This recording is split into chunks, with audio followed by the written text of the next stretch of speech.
Is anyone seeing people shape-shifting into Draco-Reptilians, fairy peoples, aka spinners, cat-faced humanoids, insectoids?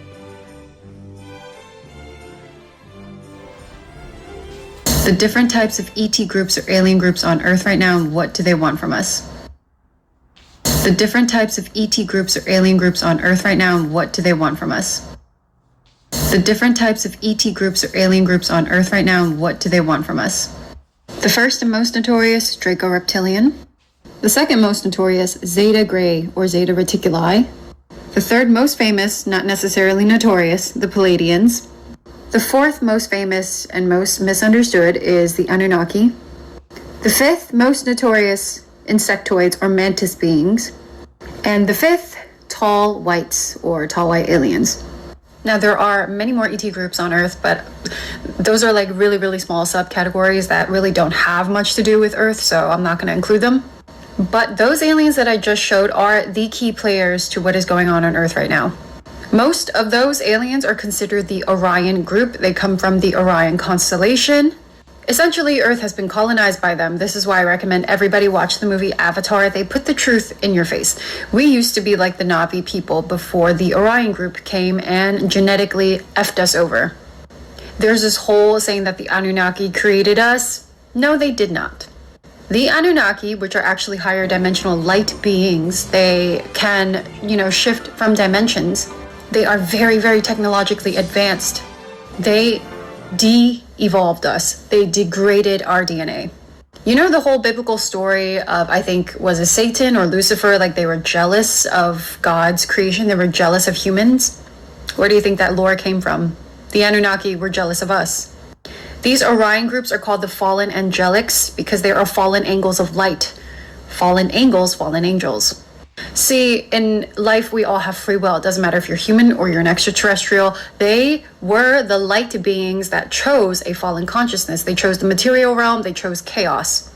This is where as above, so below comes from. Where do you think we learn our colonization ideologies from? It's from them. Now, the hierarchy of these beings, they have hierarchies. The most highest ranking is the Anunnaki and the insectoids. They work together. Those are all the geneticists. Super advanced scientists, and they pretty much run the show. They are the puppeteers of the other ET groups that I just showed you. The second most powerful is the Draco-Reptilians, scientists, and they pretty much run the show. They are the puppeteers of the other ET groups that I just showed you. The second most powerful is the Draco-Reptilians. These are the warrior class people. They are not as intelligent, but they are very psychic and they're very strong, like physically strong. The third most powerful are Palladians because they are the front man. They come off angelic and super nice, but they are actually a part of the Orion group. They have ulterior motives here. Not all Palladians and not all Anunnaki and not all Draco-Reptilians are bad, but 90% of them are not good. The main reason why they're here is because they see us as resource, they see us as slaves, they see us as a food source. Good reptilian aliens called the Negas, N-E-G-A. They are a very ancient race that have been documented, I think, in ancient Africa, like thousands of years ago. But the evil ones, the ones that rule this society and are doing shitty things to humanity, they are the Draco-Reptilians. There's a distinction. Now, Draco-Reptilians, I've come to notice, since my spiritual awakening and since my psychic activation, I see them a lot in nightclubs where they work in the entertainment industry, because they can siphon your energy this way. Draco-Reptilians are energy vampires. They siphon energy, they eat your energy. So any place that has a lot of energy, produces a lot of energy, you will find a Draco-Reptilian there. So nightclubs, concert halls, entertainment industry, Hollywood. Also, the prison system. This is where you have psychopathic guards torturing psychopathic prisoners, and they're all really just the same kind of entity torturing each other. Politicians, a lot of them, I would say a good 70% of them are Draco-Reptilian. Draco-Reptilians are actually the most susceptible to shape-shifting because they are ruled by their root chakra, but an unhealthy version of the root chakra. So your root chakra is the chakra that is for safety, for stability, for ambition, for drive. But if you have it in your fight or flight 24/7, that is the life of a Draco-Reptilian. And my ex was the same way, constantly paranoid for no reason.